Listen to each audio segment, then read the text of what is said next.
Donc pour aujourd'hui, je vais relier la maladie à la spiritualité, ou plutôt donner l'ensemble des couches que comporte la maladie. On dit souvent une guérison doit être holistique, mais on aime bien les trucs corps, esprit, âme, mais on ne sait pas trop de quoi on parle au final. On a l'impression même qu'on parle de couches un peu superposées. Donc, je vais remettre ça en exergue par l'Ayurveda et remettre les bouts les uns à côté des autres pour que vous ayez une compréhension claire de comment on tombe malade. Et du coup, si on sait comment on tombe malade, on sait aussi comment on guérit.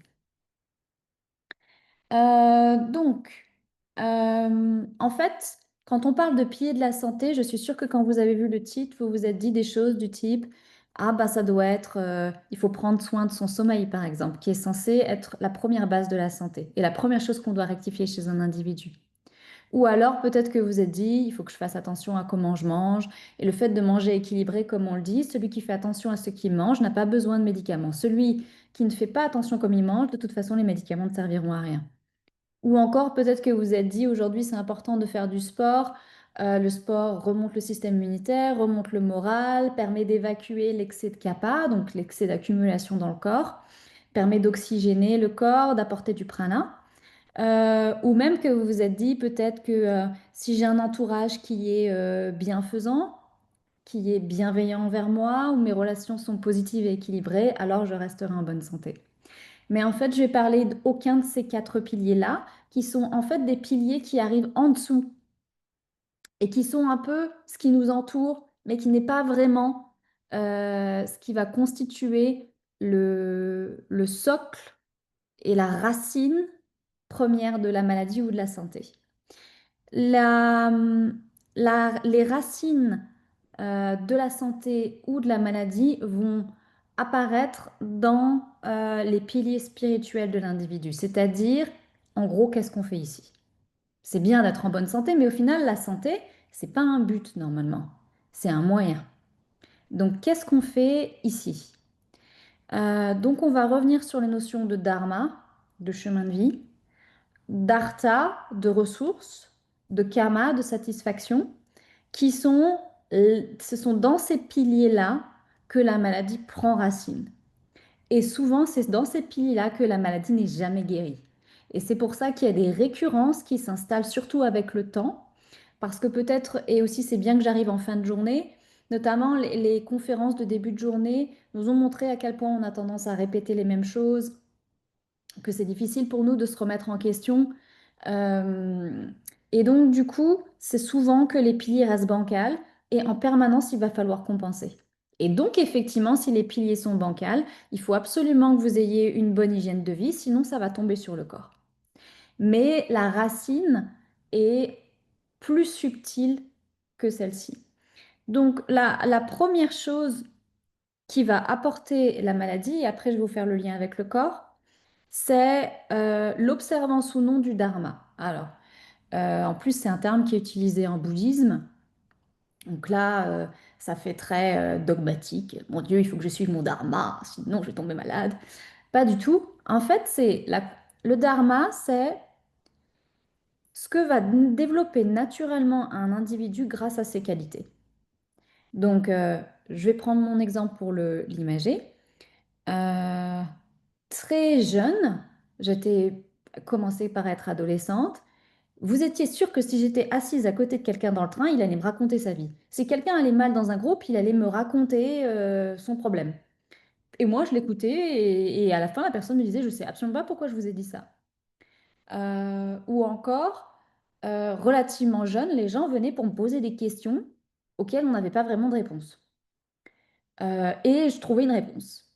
Donc ça, c'est une des manières dont le dharma va se manifester. C'est-à-dire que les gens, ils ressentent quelles sont les qualités que vous portez. Et ils vont aller vous chercher pour ça. Euh, donc là, j'ai montré, c'est peut-être des qualités d'écoute ou des qualités de réflexion ou de voir au-delà de ce qu'on peut voir qui me servent. Et pour chaque individu va porter des qualités que soit il va reconnaître lui-même, soit les autres vont reconnaître. Et qui vont se manifester naturellement. Ça va pas être, et ça va pas être forcément sous la forme d'un métier, sous la forme de quelque chose qu'on met dans une case. Ce sont des qualités intrinsèques que la personne a dans différents domaines. Et ces qualités vont générer un chemin de vie dans lequel il va pouvoir pleinement s'épanouir. Donc en général, un individu qui n'est pas épanoui, c'est qu'il a peut-être pas repéré les qualités qu'il porte et qui s'est pas mis au bon endroit. Et c'est pour ça que dans les conférences que vous avez vues avant, on a bien dit que tous les individus sont censés pouvoir atteindre le bonheur par ce principe-là. Alors bien sûr, il y a le conditionnement sociétal qui était aussi beaucoup plus fort autrefois qu'il ne l'est aujourd'hui. Aujourd'hui, on a trop de liberté, on est perdu dans notre liberté et dans nos choix. Euh, et donc, si mettons, euh, je veux être comptable alors que j'ai une fibre artistique, mettons, là, il est sûr et évident qu'il y a des chances, ou plutôt des risques, que la santé en prenne un coup si je persiste. Et comment est-ce que je vais persister? Je vais nier mes qualités et je vais les remettre dans mon système inconscient. Et je vais dire, mais non, non, j'ai aucune qualité artistique, voyons. Et du coup, comme c'est remis au niveau inconscient, le seul moyen que votre être profond et votre âme veut vous dire, attends, il y a un problème, on n'est pas du tout au bon endroit, attends, on n'est pas venu expérimenter ça là. Tu as des qualités que tu n'as pas, que tu utilises dans un endroit dans lequel tu n'as pas ces qualités-là. Et il y a des qualités que tu as que tu n'utilises pas, qui pourraient servir aux autres et que tu n'exploites pas. Donc, on va avoir, alors c'est ça, c'est juste un exemple, on va avoir le corps qui va réagir et qui va parler à la place de l'individu qui est en train de nier sa propre vérité, ses propres qualités, son propre chemin de vie. Donc, sur un chemin de vie, on va devoir accomplir un certain nombre de choses pour expérimenter notre nature profonde. Et cette nature profonde est générée par nos qualités. Donc, sur un chemin de vie, ça, on avait posté ça sur notre Instagram. Un des signes qu'on est sur notre chemin de vie, c'est que c'est pas l'absence d'épreuves. Quand vous êtes sur votre chemin de vie, vous avez des épreuves. Et ces épreuves sont nécessaires à notre évolution et à notre maturation. On ne peut pas faire sans, et ce serait presque dramatique s'il n'y en avait pas. En revanche, sur votre chemin de vie, vous allez tout le temps avoir de l'aide qui va arriver sous différentes formes. Ça peut être votre entourage qui vous aide, ça peut être des synchronicités positives, ça peut être au bon moment, au bon endroit, etc. Récupérer les ressources, etc. Alors que quand on n'est pas sur son chemin de vie, on va affronter les épreuves les unes après les autres, mais on a l'impression que rien ne répond. Ça, c'est un signe qu'on n'est pas sur son chemin de vie.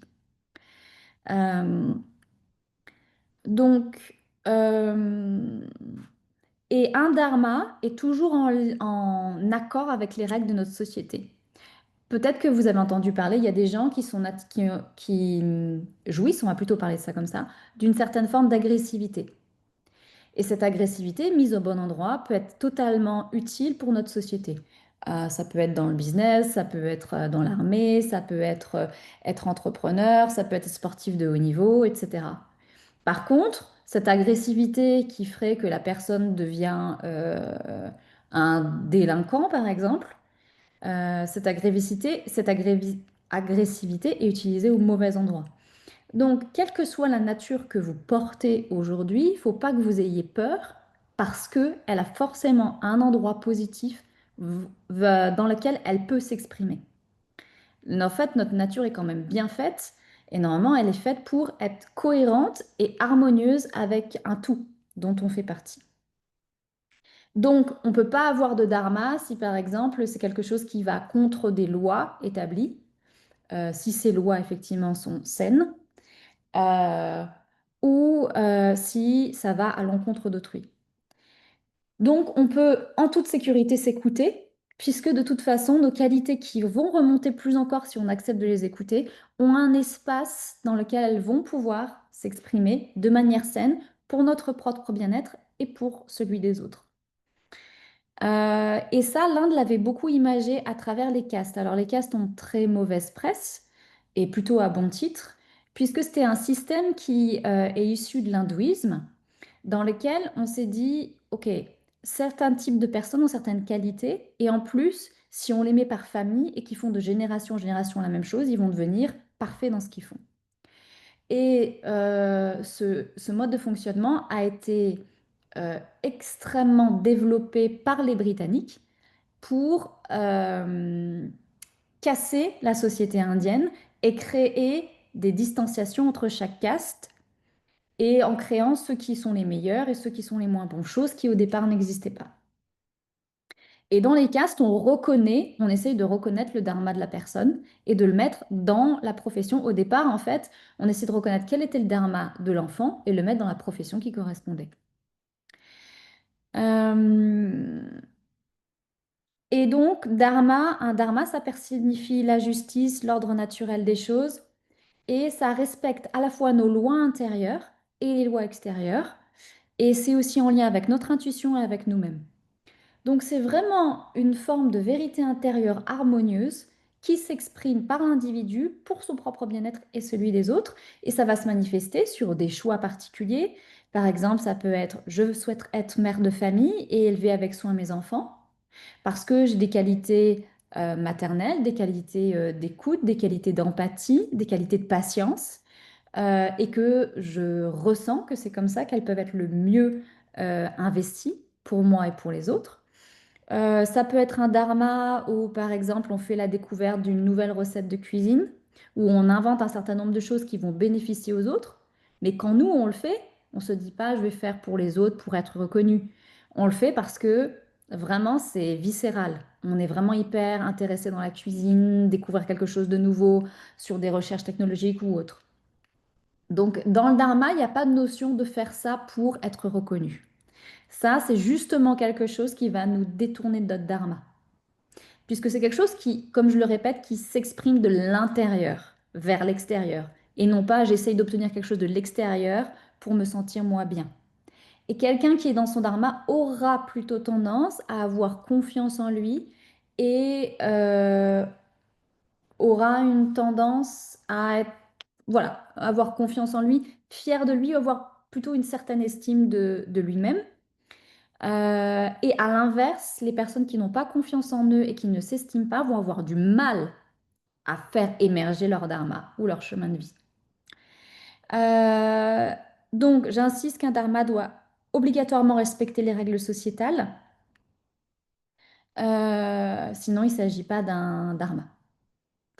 Donc ça, c'est vraiment dans les sciences védiques et dans l'Ayurveda. Et d'ailleurs, ça ressort rapidement en consultation, même dans les groupes d'élèves que l'école a. C'est quoi mon dharma? Et souvent, on est assis dessus, hein. C'est tellement logique. La plupart du temps, il s'est exprimé sans même qu'on s'en rende compte. Par exemple, j'ai l'exemple d'une mère de famille qui venait d'avoir son premier enfant. Et elle était persuadée qu'il fallait qu'elle trouve sa passion professionnelle. Alors que son dharma s'exprimait dans le fait d'être très présente pour son famille, de rester à la maison et de pouvoir s'occuper du foyer. Mais elle ne se rendait pas compte que son dharma s'était déjà exprimé et elle avait une idée préconçue que le dharma, c'était forcément trouver le métier passion, être faire carrière, etc. C'est absolument pas le cas. Ça va dépendre vraiment d'un individu à un autre et c'est quelque chose qui est très personnel.